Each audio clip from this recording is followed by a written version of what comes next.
Welcome to జనమ్మట. నేను మీ చంద్ర. రాష్ట్రంలో ఎన్నికలు దగ్గర పడుతున్న తరుణంలో దొంగ ఓట్లు రోజు రోజుకి మితిమీరిపోతున్నాయంటూ ఒక పార్టీ వాళ్ళు ఇంకో పార్టీ పైన బురద జల్లుతూనే ఉన్నారు. అయితే ఇది ఎట్టకేలో అటు తిరిగి ఇటు తిరిగి వైఎస్ఆర్ కాంగ్రెస్ పార్టీలోని సలహాదారులైన సజ్జల రామకృష్ణారెడ్డి గారి దొంగ ఓట్లకు పాల్పడ్డారంటూ టీడీపీ నాయకులు, టీడీపీ సోషల్ మీడియా కూడా ఎక్కువస్తుంది. మరి ఇందులో వాస్తవం ఎంత ఉంది, నిజాలు ఏంటి తెలుసుకునే ప్రయత్నం అయితే ఒకసారి చూద్దాం.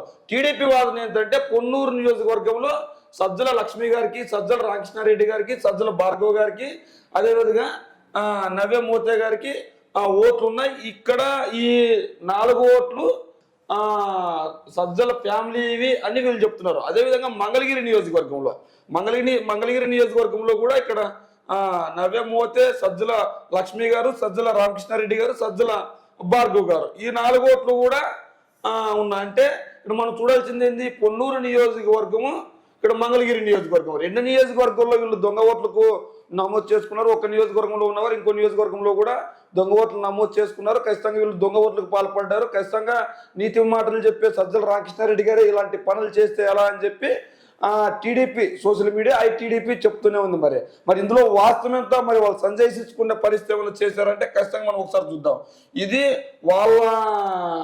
ఇది సజ్జల రామకృష్ణారెడ్డి గారి అబ్బాయి సజ్జల భార్గవ రెడ్డి గారు ఇచ్చిన సంజాయిషి మనం ఇక్కడ చూడొచ్చు. ఖచ్చితంగా ఏం చెప్తున్నారంటే వాళ్ళు పొన్నూరు మంగళగిరి 2 పక్కపక్క నియోజకవర్గాలు మేము ప్రస్తుతం నివాసం ఉన్నట్లు పొన్నూరు మంగళగిరి 2 పక్కపక్క నియోజకవర్గాలు మేము ప్రస్తుతం నివాసం ఉంటున్న ఇల్లు 2 నియోజకవర్గాల బార్డర్లో ఉన్న గ్రామాల పరిధిలో వస్తుంది. అంటే సజ్జల రామకృష్ణారెడ్డి గారి నివాసం ఏదైతే ఉందో ఆ నివాసం పొన్నూరు మంగళగిరి పక్కపక్క నియోజకవర్గాలు, ఆ 2 నియోజకవర్గాల బార్డర్ ఏదైతే ఉంటుందో ఆ బార్డర్ గ్రామాల్లో మా ఇల్లు ఉంది అని సంజయ్ చెప్తున్నాం.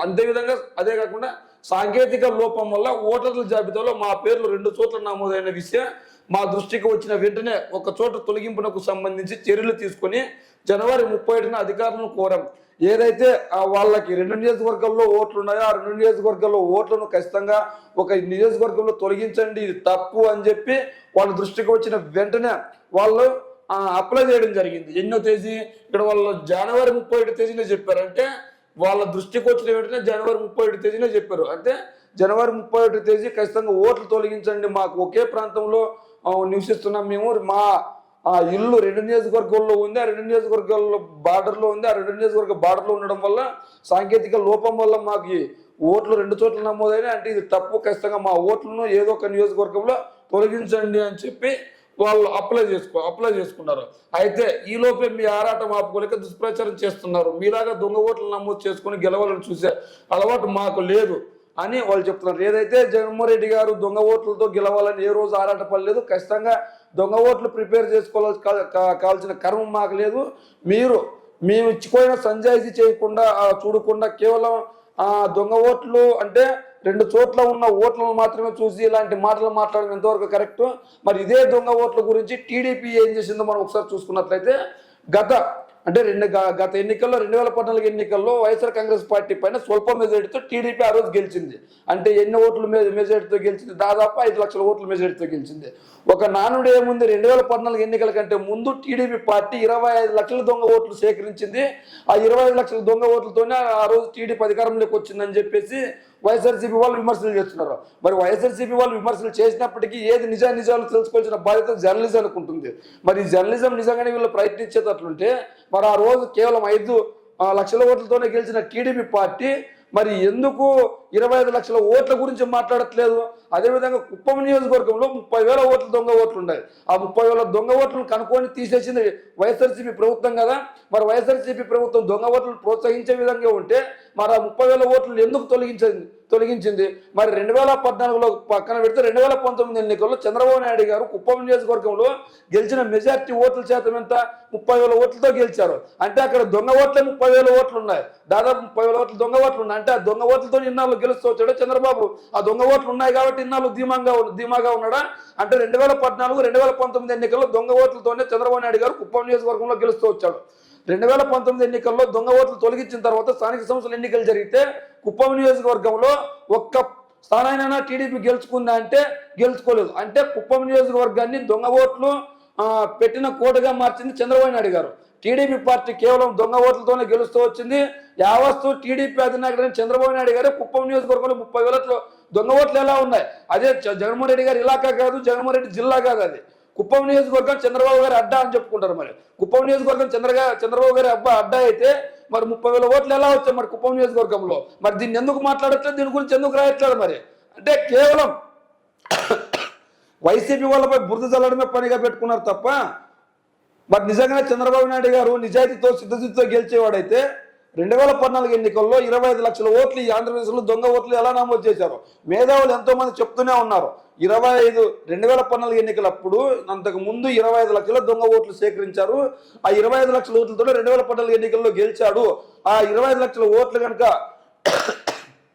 ఏపీలో లేకుండా ఉండింటే 2014లోనే వైఎస్ఆర్ కాంగ్రెస్ పార్టీ అధికారంలోకి వచ్చి ఉండేది అని మేధావులు చెప్తున్నారు. మరి ఆ మేధావులు చెప్పిన మాటలు ఎందుకు రాయట్లేదు? కేవలం ఎన్నికలు దగ్గర పడుతున్న తరుణంలో ఏదో ఒక చోట తీసుకొని వచ్చి అది పొరపాటుగా 2 చోట్ల నమోదయ్యాయి, మా దృష్టికి వచ్చిన వెంటనే తొలగించండి అని మేమే జనవరి 31 తేదీన అర్జీ పెట్టామని సజ్జల రామకృష్ణారెడ్డి గారి ఫ్యామిలీ సంజాయిషి ఇచ్చుకుంది. మరి 30,000 ఓట్లు దాకా కుప్పంలో ఉంటే మరి చంద్రబాబు నాయుడు గారు ఎందుకు సంజాయిషి ఇవ్వలేదు? మరి ఎవరు సృష్టించారు 30,000 ఓట్లు? చంద్రబాబు నాయుడు గారు సృష్టించలేదంటారా 30,000 ఓట్లు? నారావారి ఫ్యామిలీ సృష్టించలేదంటారా 30,000 ఓట్లు? టీడీపీ సృష్టించలేదంటారా 30,000 ఓట్లు? ఎవరికి అవసరం అక్కడ దొంగ ఓట్లు? వైఎస్ఆర్ కాంగ్రెస్ పార్టీ సృష్టించింది అనుకుంటే ఆ దొంగ ఓట్లను గుర్తించి ఎందుకు తీసేస్తుంది? మరి వైఎస్ఆర్ కాంగ్రెస్ పార్టీ అక్కడ ఎందుకు గెలవలేదు? మరి అంటే ఆ ఓట్లన్నీ సృష్టించింది చంద్రబాబు నాయుడు గారి ఆధ్వర్యంలో టీడీపీ పార్టీ కార్యకర్తలే. ఎవరైతే చంద్రబాబు నాయుడు గారికి అనుకూలంగా ఉంటారో వాళ్ళకి లేని ఓట్లను ఉన్నట్లు సృష్టించి తమిళనాడు బార్డర్లో ఉండడంతో తమిళనాడు రాష్ట్ర ప్రజలను ఏపీలో చూపిస్తూ వాళ్ళ ఎన్నికల సమయంలో పిలుచుకొని వచ్చి వాళ్ళతో ఓట్లు వేపించి అక్కడి నుంచి పంపించే కార్యక్రమాలు చేస్తున్నారు. కేవలం వీరు దొంగ ఓట్లతోనే కుప్పం నియోజకవర్గంలో గెలుస్తున్నారు. గత ఎన్నికల్లో తేటతెల్లమైంది. స్థానిక సంస్థల ఎన్నికలు జరిగినప్పుడు దొంగ ఓట్లు తొలగించిన తర్వాత ఒక్క స్థానాన్ని అయినా టీడీపీ కైవసం చేసుకోగలిగిందా? ఒక్క సర్పంచ్నైనా టీడీపీ కైవసం చేసుకోగలిగిందా? ఒక్క మున్సిపాలిటీనైనా టీడీపీ కైవసం చేసుకోగలిగిందా? అంటే ఇక్కడ కుప్పంలో దొంగ ఓట్లు ఉంటే మాత్రమే చంద్రబాబు నాయుడు గారు గెలుస్తారు. కుప్పంలో దొంగ ఓట్లు కనుక లేకపోతే గెలిచే అవకాశమే లేదు. ఇక్కడ ఇదే విషయం సజ్జల భార్గవ్ గారు చెప్పారు. 30,000 మందికి ఓటు కల్పించి ఎమ్మెల్యేగా గెలిచే బాపత్తు మేము కాదులే అంటే కుప్పం నియోజకవర్గంలో చంద్రబాబు గారి మాదిరి సిబిఎన్ మీ నాయకుడు సిబిఎన్ మాదిరి కుప్పంలో పక్క రాష్ట్రానికి చెందిన 30,000 ఓట్లను కల్పించి ఎమ్మెల్యేగా గెలిచే బాపతి మేము కాదులే అని సజ్జల భార్గవ్ గారు చెప్పుకొచ్చారు. ఇవన్నీ ఖచ్చితంగా నిజాలు. ఇక్కడ వాళ్ళ ఓటర్ లిస్టుని 31వ తేదీ క్యాన్సిల్ చేయమన్నది కూడా మనకి దీంట్లో పెట్టారు, ట్విట్టర్లో పెట్టారు. ఏ విధంగా రెఫరెన్సీ నెంబర్, అప్లికేటెడ్ నెంబర్, ఆబ్జెక్టివ్ నెంబర్, ఆబ్జెక్టివ్ ఏ పార్ట్, ఏసీ నెంబర్, సబ్జెక్షన్ డేట్ అంటే ఏ రోజైతే జనవరి 31 తేదీ ఈ 4 ఓట్లని తొలగించమని అర్జీ పెట్టింది. ఇక్కడ ఉంది చూడు, 4 ఓట్లు సజ్జల లక్ష్మి గారు, రామకృష్ణారెడ్డి సజ్జల, భార్గవ్ సజ్జల, నవేమోతే మొత్తం ఈ 4 ఓట్లను తొలగించండి అని చెప్పి వాళ్ళు ఏదైతే జనవరి 31 తేదీ అప్లికేషన్ ఇచ్చారో 2024 దాన్ని కూడా కోడ్ చేసి పెట్టారు. మరి దీనికి సమాధానం ఏం చెప్తారు వీళ్ళు? మరి 30,000 ఓట్లు దొంగ ఓట్లు అని ఆరోపణలు ఉన్నాయి కదా, ఆ 30,000 ఓట్లు ఎవరు సేకరించినట్లు? మరి వైసీపీ సేకరించింది అనుకుంటే వైసీపీ వాళ్ళు గెలవాలి కదా అక్కడ. అంటే అక్కడ సేకరించింది టీడీపీ వాళ్ళు. మరి ఈ 30,000 ఓట్ల గురించి టీడీపీ వాళ్ళు ఎందుకు సంజాయిషి ఇవ్వట్లేదు? మరి ఈ 30,000 ఓట్ల గురించి టీడీపీ వాళ్ళు ఎందుకు సంజాయిషి ఇవ్వట్లేదు? కేవలం వైఎస్ఆర్సీపీపై బురద చల్లితే ఆ బురద చల్లడానికి వాళ్ళు ఆ వైఎస్ఆర్సీపీపై బురద చల్లితే దాన్ని కడుక్కోవడానికి తుడుచుకోవడానికి టైం సరిపోతుంది. ఈ మధ్యలో మనం రాజకీయాలు చేసుకోవచ్చు, ఆ రాజకీయాలు చేసుకొని మనం పబ్బం గడుపుకోవచ్చు అన్న ఇది తప్ప ఇంకొకటి లేదు. వైఎస్ జగన్మోహన్ రెడ్డి గారు దొంగ ఓట్లతో గెలవాలి అనుకుంటే రాయలసీమ మొత్తం వైఎస్ఆర్సీపీకి అడ్డాగా ఉంది. మరి ఎన్ని ఓట్లు క్రియేట్ చేసుకోగలగడు? వైఎస్ఆర్సీపీ నిజాయితీతో ఓట్లు వేసుకోవాలి, ఖచ్చితంగా నిబంధనతో గెలవాలి అనుకున్నారు కాబట్టి రాజశేఖర రెడ్డి గారు కొడుకు జగన్మోహన్ రెడ్డి గారు నిజాయితీ రాజకీయాలు చేస్తున్నాడు. అందుకే నా పరిపాలన నచ్చితేనే నాకు ఓటేనని అడుగుతున్నాడు. మరి నువ్వు ఎందుకు అడగలేకపోతున్నావు? అంటే కేవలం దొంగ ఓట్లతో గెలవాలని చూస్తున్నావా నువ్వు? మరి నిజంగానే నీకు చిత్తశుద్ధి ఉంటే 30,000 ఓట్లు దొంగ ఓట్లు కుప్పంలో ఎలా వచ్చాయి? దీనికి సమాధానం చెప్పండి ఎవరైనా టీడీపీ వాళ్ళు. చేసే తప్పులన్నీ మీరు ఆ వైఎస్ఆర్సీపీ వాళ్ళపై ఆపాదిస్తారు. ఎందుకంటే ఆ తప్పును మీ వైపు ఎత్తి చూపితే తర్వాత ఆ తప్పును మీ మీద ఎత్తి చూపాం, మీరే చేశారని చెప్పుకోవడానికి. అంతకుమించి ఇక్కడ ఏం లేదు. ఏదేమైనప్పటికీ వచ్చే ఎన్నికల్లో టీడీపీ దొంగ ఓట్లతోనే గెలవాలని చూస్తుందని చాలా మంది విశ్లేషకులు చెప్పారు. ఇదే విధంగా 2014లో వాళ్ళ దొంగ ఓట్లు 25 లక్షలు క్రియేట్ చేసి గెలవాలని చూసి 25 లక్షల దొంగ ఓట్లలో కేవలం 5 లక్షల మెజార్టీని వచ్చింది. 5 లక్షలు తీసేస్తే ఇంకా 20 లక్షల మెజార్టీ వైఎస్ఆర్సీపీకి వచ్చింది. అంటే అక్కడ టీడీపీకి పడిన ఓట్ల కంటే వైఎస్ఆర్సీపీకి పడిన ఓట్లు అయినా కూడా జరిగిపోయిందని చెప్పి 2014 ఎన్నికల తర్వాత వైఎస్ఆర్సీపీ మేల్కొని ఆ ఓట్లన్నీ తొలగిస్తూ వచ్చింది. ఆ ఎన్నికల కమిషన్ ఫిర్యాదు చేస్తే ఓట్లన్నీ తొలగిస్తూ వచ్చు 2019 ఎన్నికల్లో ఘన విజయం సాధించింది.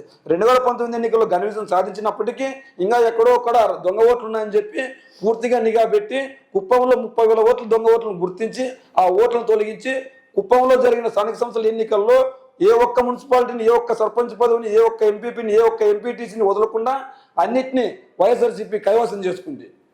దీనికి నిదర్శనం స్థానిక సంస్థల ఎన్నికలు. నిజంగా టీడీపీ కనుక దొంగ ఓట్లకు పాల్పడకపోయి ఉంటే కుప్పం నియోజకవర్గంలో 30,000 ఓట్లు ఎలా వచ్చాయో ఒకసారి సమాధానం చెప్తే బాగుంటుంది. ఏదేమైనప్పటికీ ఈ దొంగ ఓట్లు ఎవరు ప్రిపేర్ చేస్తున్నారు, ఎందుకు ప్రిపేర్ చేస్తున్నారు, ఇది వైఎస్ఆర్సీపీ వాళ్ళు చేస్తున్నారు, టీడీపీ వాళ్ళు చేస్తున్నారు అన్నది మీ కామెంట్ రూపంలో తెలియజేయండి.